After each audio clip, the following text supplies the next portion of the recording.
I just wanted to take some time to introduce myself. My name is Tess Macenti. I'm the collaboratory librarian.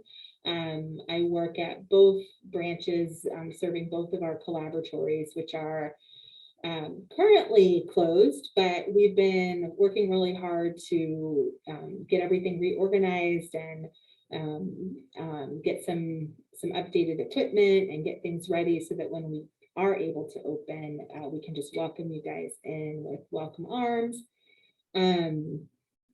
I've got one of my favorite colleagues with me today, Edgar, and he is, in addition to being an excellent library administrator or library assistant, he is an incredible chef slash baker. And I know this because he baked me cake for my birthday last year. That was like the best thing I've ever eaten. So I knew when we were gonna do a maker faire, I wanted to see if he'd be willing to share some of his culinary delights with us. And so he did. He was willing to help me out, and he is going to be presenting a video about a red velvet number cake that he topped with chocolate covered strawberries. And I'm going to go ahead and get started. I'll share my screen and start the video. And then Edgar will be here for questions after this 10-minute video.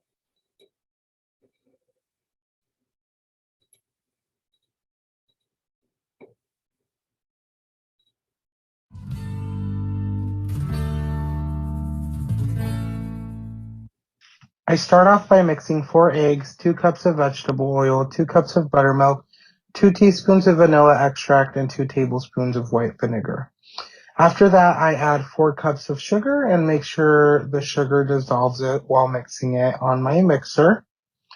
After I have all my ingredients near me, I then add 4 teaspoons of unsweetened cocoa powder, as you can see, 2 teaspoons of baking soda, and 2 teaspoons of salt. While this mixes, I make sure to turn on my oven to 350 degrees Fahrenheit, stopping along the way to scrape the sides and bottom of the bowl. I also make sure I scoop 5 cups of all-purpose flour into a separate bowl. Then I add a no-taste red gel food coloring to my liquid mix. This is the Wilton brand, and you can get it at any of the craft or baking stores nearby. And I mix my ingredients. You can add as much of the gel as you want until you get the desired color. As you can see here, I added it a couple times, making sure I get the red I want. I slowly add the flour once I'm done mixing, and I add about half of it. I do stop along the way to scrape the sides of the bottom of the bowl.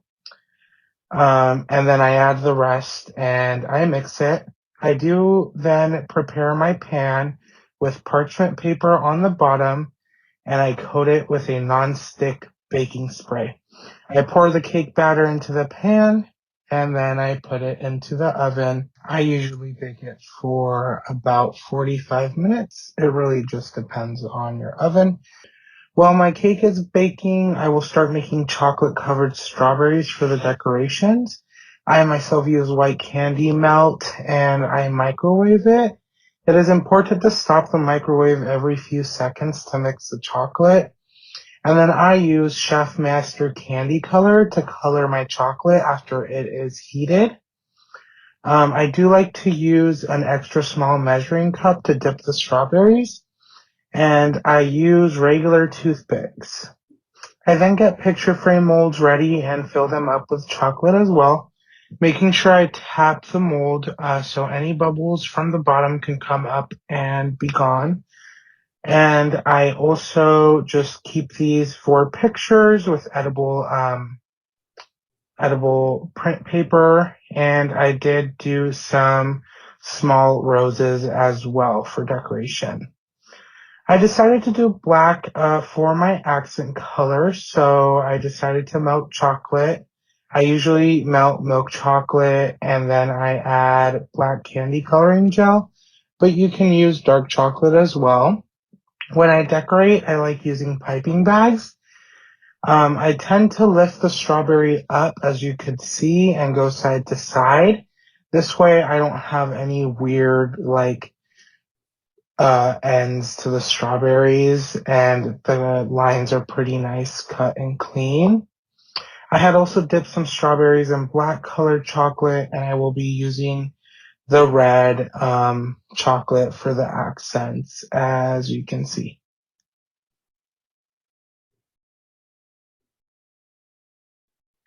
I then cut out a 1 and an 8 number stencil with some parchment paper.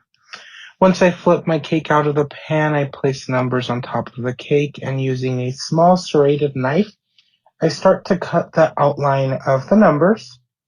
I make sure I hold the cake down just to make sure it doesn't slide and I mess up.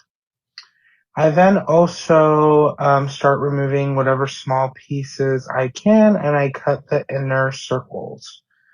While I cut the inner circles, I do cut lines through them, sort of like if it was a pizza, just to make it easier to get the cake out. I then remove all the extra pieces from the cake. You can save this extra cake to make cake pops, cake jars, or I personally like to cut them in pieces and adding a little bit of the frosting later with some pieces of fruit. I then also start removing the circles from the inside. I did use a spoon to get the rest of it out, as you can see. I also, while after I did this, I did cut my cake in half with a cake leveler, and I used the top half and moved it to the side. Then I started to do a frosting outer layer. This way I can fill it inside with some frosting and some fruit. What I used for the frosting was 5 8-ounce cream cheese blocks, and I mixed them with a paddle attachment until the cream cheese was nice and fluffy. I then added powdered sugar. I do recommend that you taste along the way. I personally don't add that much since I don't like my frosting to be very sweet. While it's mixing, I also make sure I add about 3 to 4 tablespoons of heavy whipping cream just to make sure the frosting is a little bit fluffier. Next, I use the same frosting to fill the middle, as you can see. I also did cut up some strawberries and I put those inside. While I put those inside, I just made sure they were pretty near to each other. That way, every person would get at least a slice or two of strawberries. And I did this to all of the cake. I made sure that it didn't touch any of the outer corners so you couldn't see what was inside.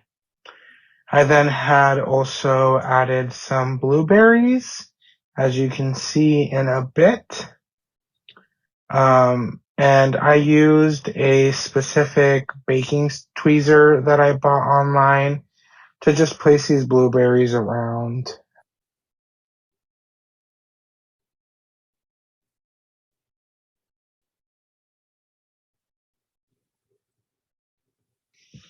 I cut the top layer into pieces in order for the placement to be easier. I did this for both numbers, and I also used a plastic board to place these numbers and slide the cake off. As you can see, it was just a lot easier to do it this way. And then I use the same frosting with a round open tip to frost all of my cake. I want to fill it in as much as possible just to get it ready for decorations. I personally sometimes like to add some flavor to the frosting. Today I just kept it simple and did a cream cheese frosting, but I personally like adding sometimes powdered strawberries to make it taste like strawberries. Or I do like adding raspberries in there and mixing them in the mixer, and that way it's real fruit raspberry, and it tastes really good for either all of the cake or just the filling. It really just depends on what you like.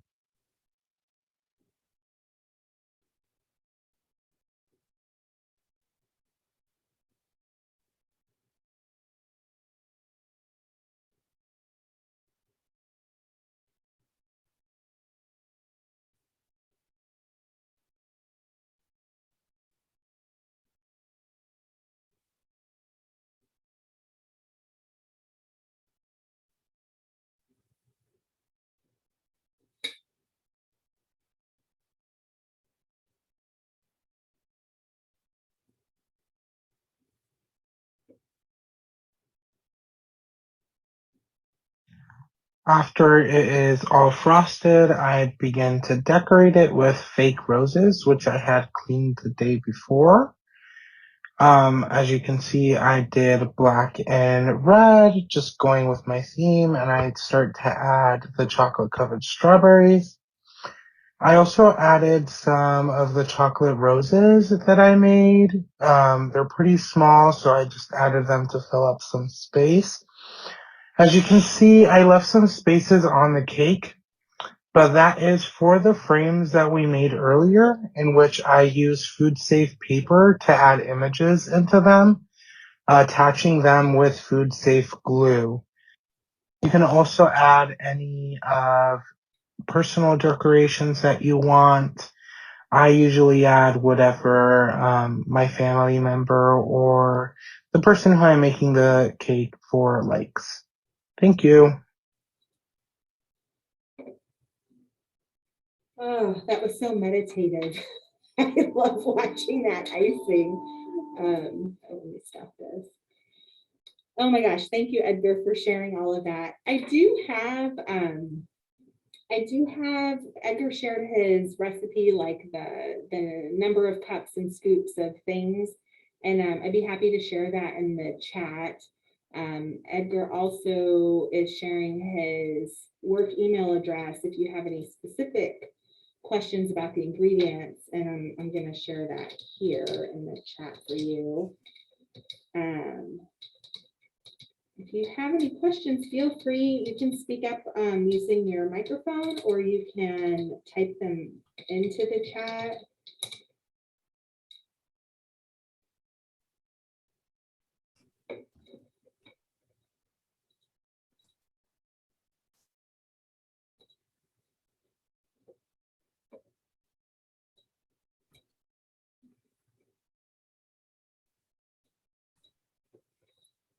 I actually have a question. What can you talk a little bit about the molds that you used, or the frames? What are those?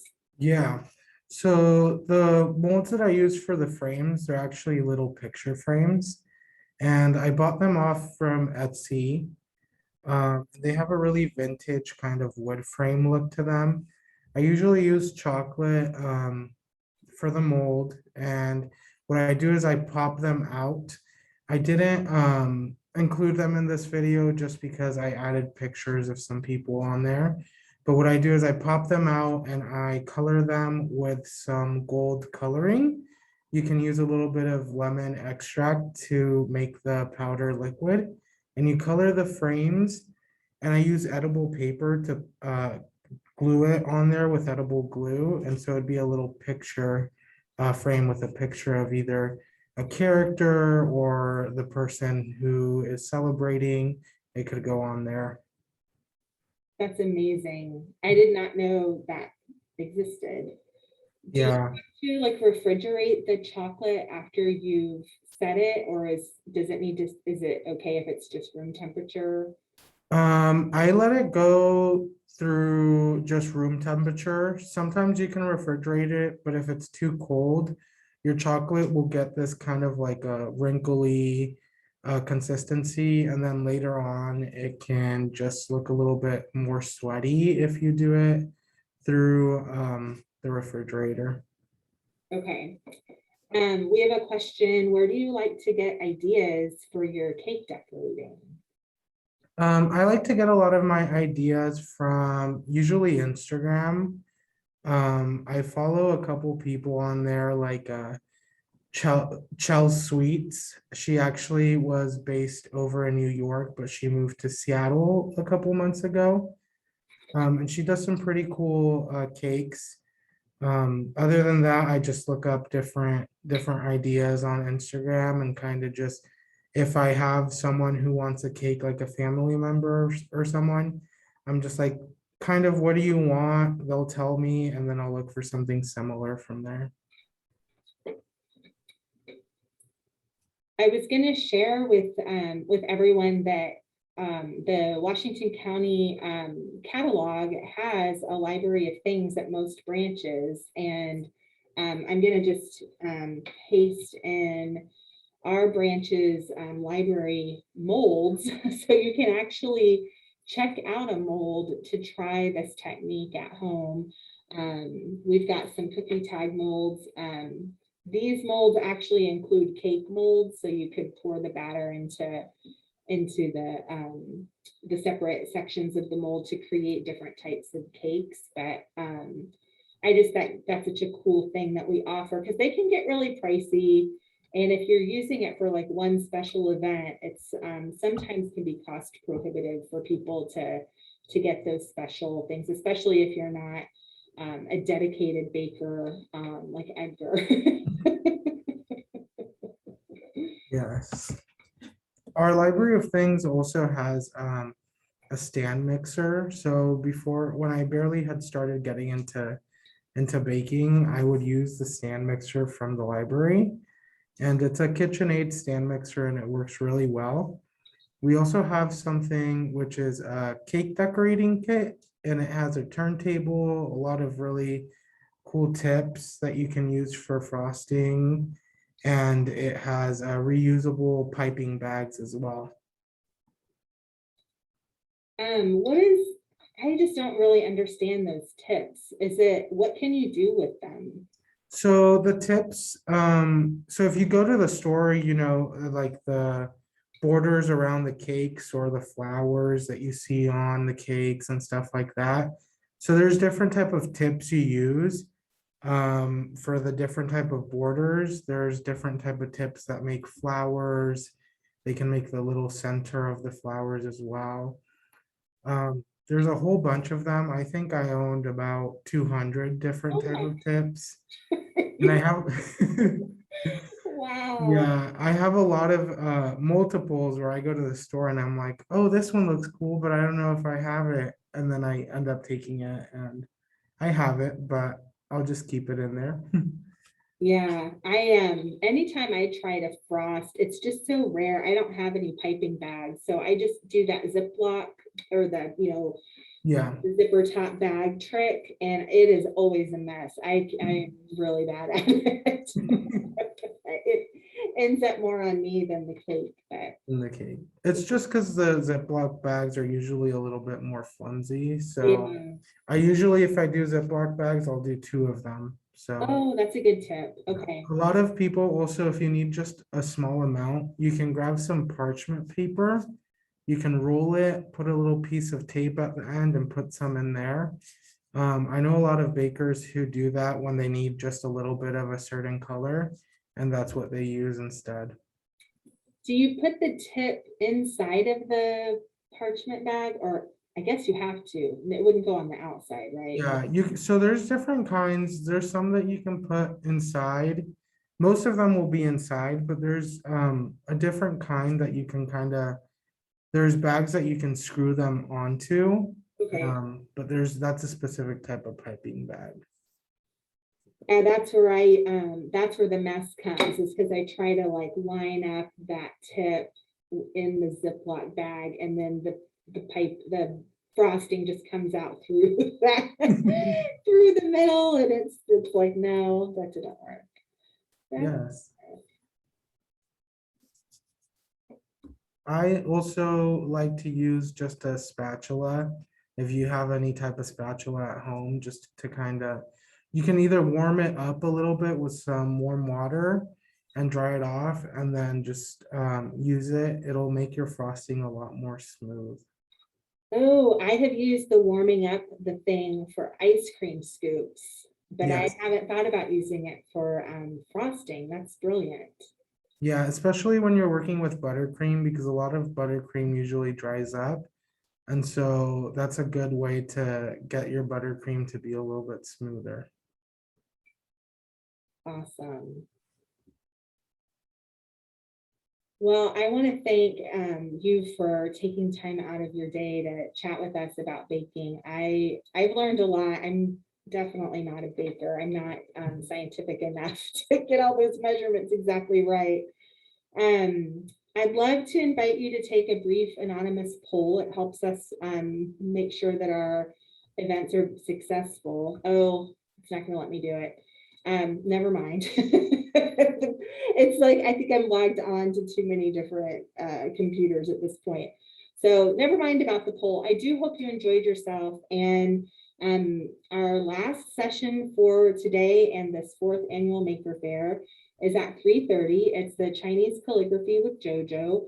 And there is a materials list, but if you didn't bring the materials, I still encourage you to watch her. She's just quite the artist. It's a really, talk about meditative, very soothing to watch the brush strokes. And all of these sessions are being recorded and they'll be on our YouTube channel on our Maker Faire playlist starting tomorrow. So I invite you to check back if you missed any sessions or if you want to rewatch something or try to duplicate Edgar's efforts on this cake that you need to just pause while you catch up to the video. That'll just live there in infamy. So thank you all for coming. You've got a few minutes to take a break before the Chinese calligraphy, and thanks so much for attending the Maker Faire. Thank you, Edgar. Thank you. Have a good day.